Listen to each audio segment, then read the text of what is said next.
Hi guys, it's Wendy with Honey and Hustle, and today I feel like I'm on Family Feud because I'm going to talk about what the survey says about gold diggers. So, this is what hundreds of people actually think about gold diggers and sugar babies in the year 2026. So I spent several months doing a survey for a book that I'm writing in defense of gold diggers and sugar babies, a not so serious history of American women using men to get what they want. Maybe the book's out now. I don't know how when you're watching this. If it's after 2026, go to Amazon. It might be out there. Wendy Myers. If not, if you're following me as we go here, I'm still collecting data. So please keep sending me messages, giving me comments, doing my survey, because that's how I'm writing this book and how I'm framing what we know about it and what the history says about it. So, like I said, spent months developing the survey, wrote questions in 3 different versions before I was happy with them, and then I sent it out on the internet. So I try to get geographic responses from people all across the nation, and across 8 different age groups, and I got hundreds of responses. So I sat with this data for weeks while I was writing this book, and because honestly some of the responses genuinely surprised me. So let's get into it.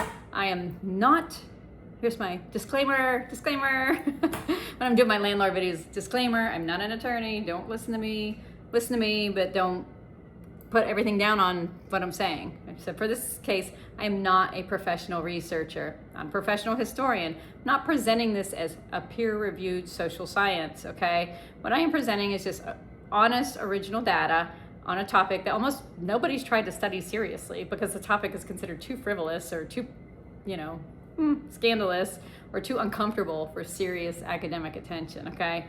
But trying to get it in that arena a little bit, plus while having a little fun, right? Like, you gotta have fun with it. So what do people actually think about gold digging in 2026? Not what they say they think, not the socially acceptable answer, but what they actually think when they answer questions anonymously, because this was all anonymous, and they have time to consider them. The results are more complicated than I expected and significantly more interesting. So, welcome back, Honey and Hustle fans.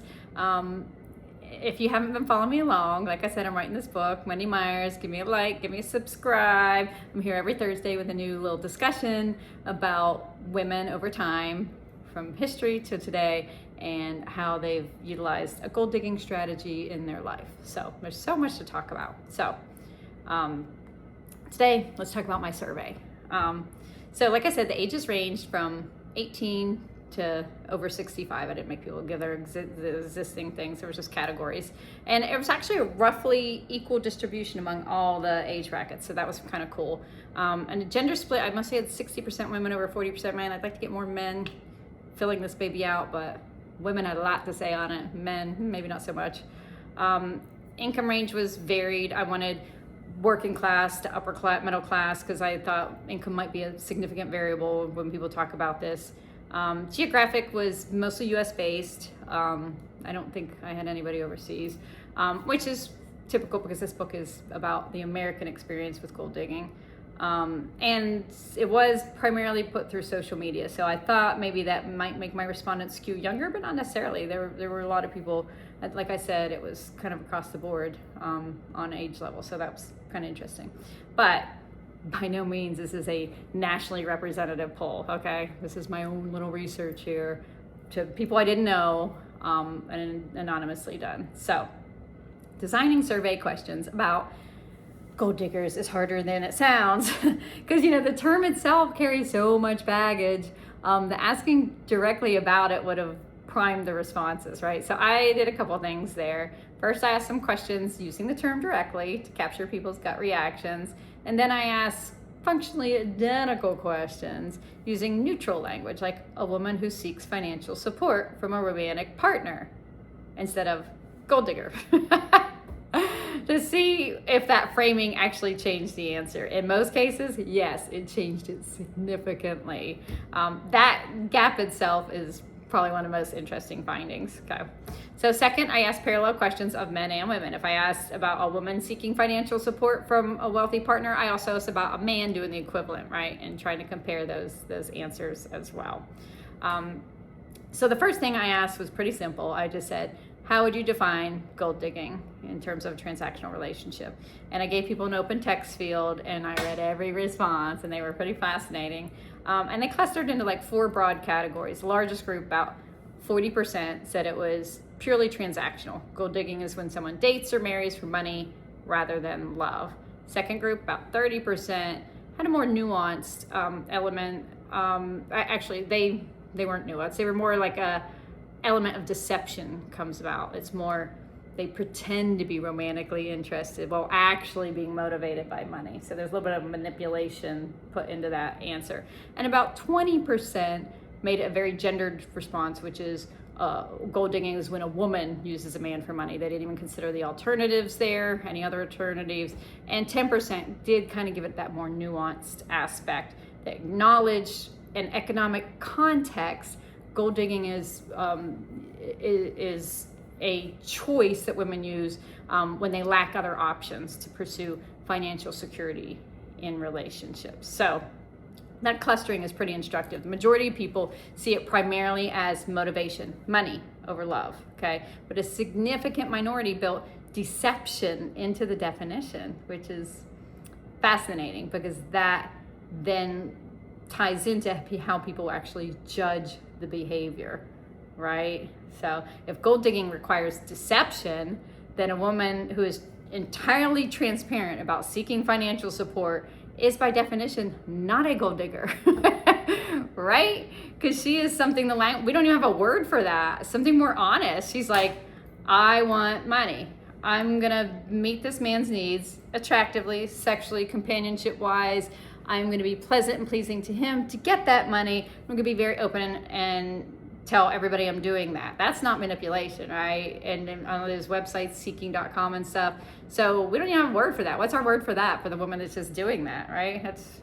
So if you think gold digging is manipulative, when the woman's like, this is what I'm doing, how is it manipulative? Tell me in the comments when I hear that. So, all right. I asked people, let's talk about the behavior spectrum. I asked people to rate a series of specific behaviors on a scale from clearly fine to clearly gold digging, right? And that was pretty fascinating. And the clearly fine was choosing a partner who's financially stable. That is okay. That is good. Almost nobody considered that gold digging. Most people thought it was just sensible. You should make sure you find, when you're dating, that man has a job, right? That he is financially secure, that he will be able to support your family. That was all perfectly fine. Moving across that spectrum was accepting expensive gifts from a partner. 30% thought that was gold digging, right? Choosing a partner primarily for their own wealth rather than their personality. 65%, yeah, gold digging. And then using that relationship for an upgrade in your lifestyle. 75% said yes. And when people said you're in a relationship where you have no feelings, but you need that financial support, that was 90%, okay? When there was no love or no whatever, it was just clearly that. So what that spectrum, I think, shows is that people don't actually have a binary view of gold digging. They have a gradient, right? Like this is okay, this is sort of okay, gold digging.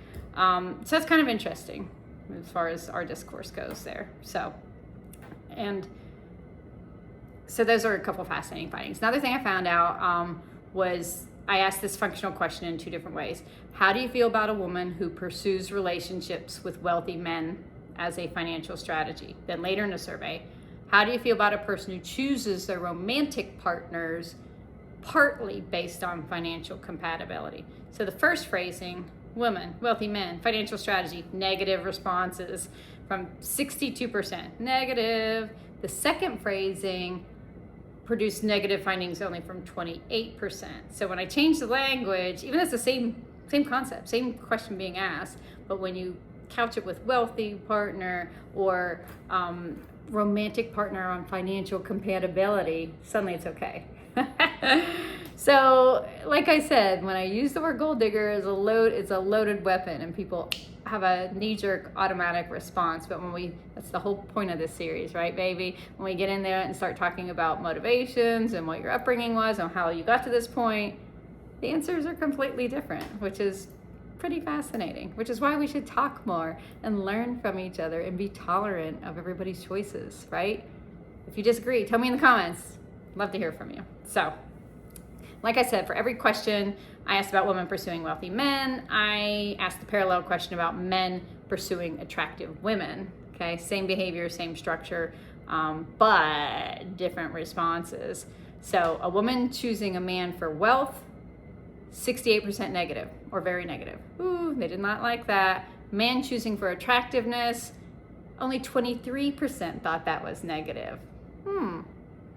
Both these partners, both these people, the man and the woman, are both choosing a partner for a non-emotional asset. We're not talking love. We're talking financial, physical. And the woman is judged almost 3 times more harshly than the man. 3 times more harshly, right? Because she's shallow for choosing money. He's not shallow at all for choosing looks. Where's the love, people? Come on now.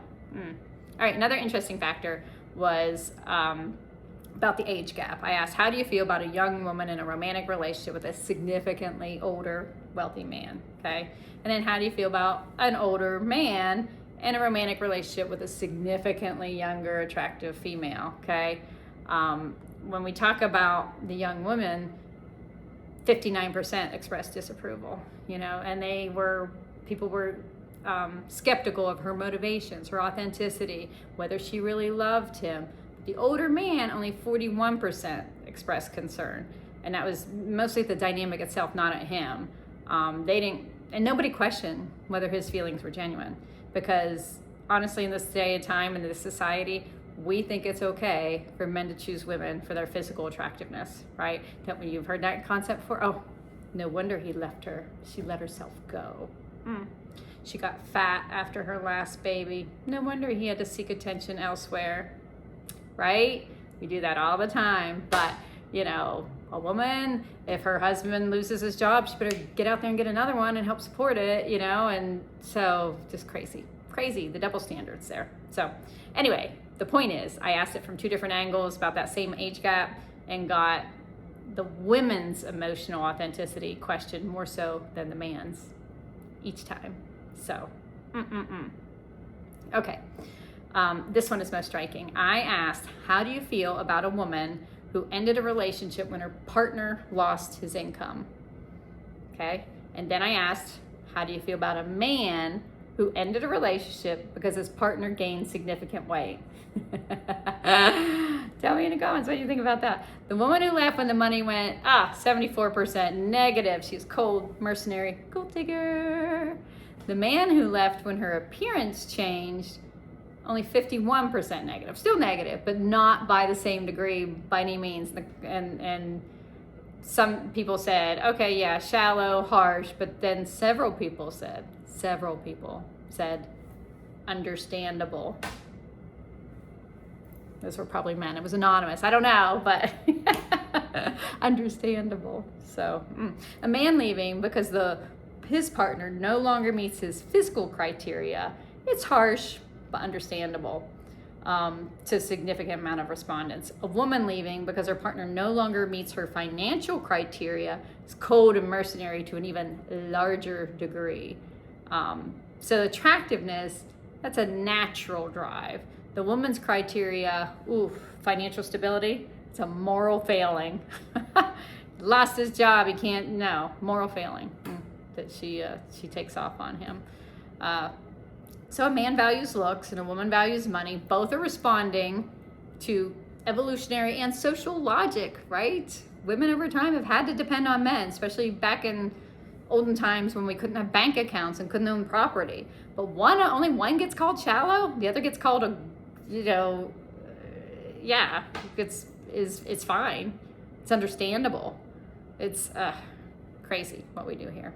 So one thing I did not anticipate, I guess I kind of do. I think the younger generation is getting more tolerant than us old people, let me just say, is that the double standard was significantly less pronounced in respondents under 35 than among those particularly over 50. Younger people were more likely to see the parallel questions as equivalent. They were, they doled out the same men and women, the same judgments on both of them.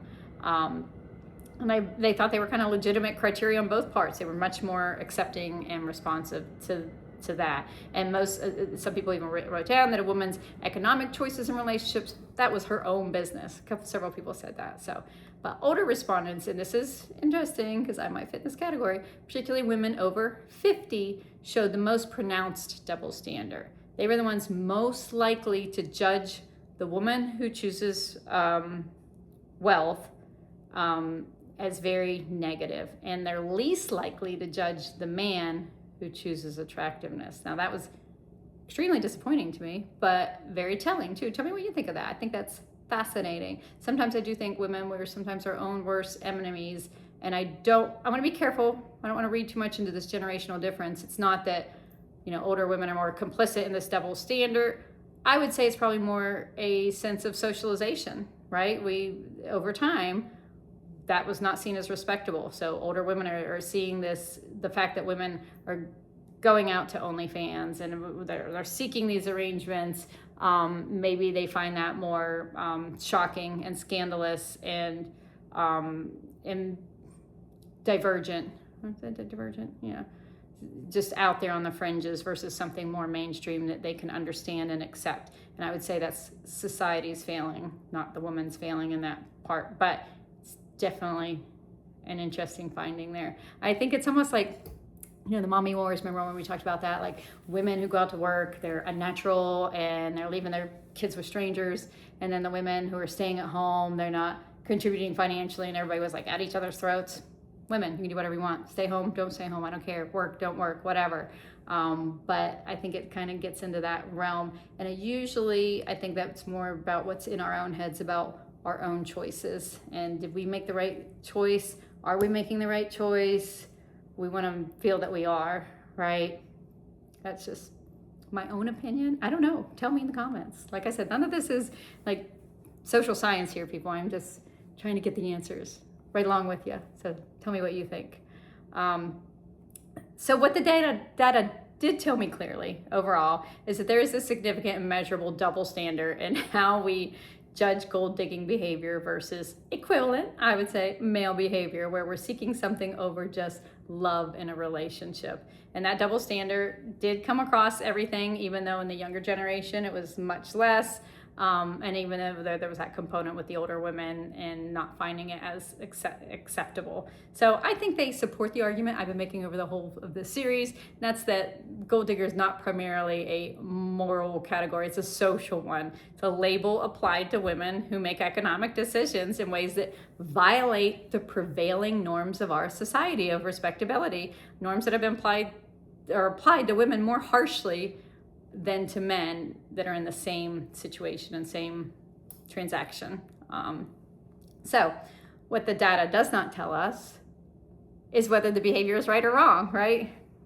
Whether any individual woman's choices in specific relationships were good or bad for her. My survey can establish that double standard, but we can't adjudicate the actual morality of any specific relationship. This is merely the mirror of society looking at this situation and what is being perceived or said or labeled in any situation. So there's that. So I expected a double standard, but I honestly didn't expect that magnitude, that gap in that. I expected a gap, but I didn't expect it to be that large. I did expect the younger respondents to be a little more progressive, but I didn't expect it to be as clean as it was. It was very clear. And when my book comes out, you'll be able to see all this data. So, and I didn't expect the thing about the older women too. That's just fascinating. So I don't really have any conclusions here, but I do want to tell you to go out and fill out my survey. I went out there now that's a little bit shorter, just 10 questions, anonymous. Again, definitely give me comments if you want to respond to anything I put in there, put them in there. I will not, call you out by name. I will read everything. I will be very tolerant, be respectful, because I think everybody's opinion in this counts, because we all live in this society and we all come from very diverse backgrounds and what we think is acceptable, correct, right, appropriate, what we don't mind if people doing, but we don't want our daughter to do, right? All sorts of stuff gets wrapped up into this whole topic there. So shoot me some comments. I would love to hear that. I've been through these episodes tracing the gold digger history over a century of American history. I've talked about several women, and I'm going to keep doing that and all that. But I did want to get to that point where I talked about the survey and look at some of this data, because I wanted to reveal that double standard that I've been talking about as we go through. But I wanted to show that I'm actually seeing it in real data from real people like you. So I'm not quite done. I'm going to still keep going on with this. I want to talk more about the ethical issue, ethical gold digging. That's going to come up later. So we'll be going into that more in this series too. And I'll be talking again, get back to some more individual women and their stories too. So if you have a topic you'd like me to cover on this whole gold digging thing, shoot me a comment, definitely DM me, do whatever, because I'm going to be here every Thursday writing about it. I mean, not writing about it, I guess I write about it, and then talking about it, and then still formulating my book that will be coming out sometime. Look for it. And I guess I'll see you next Thursday. Have a great day.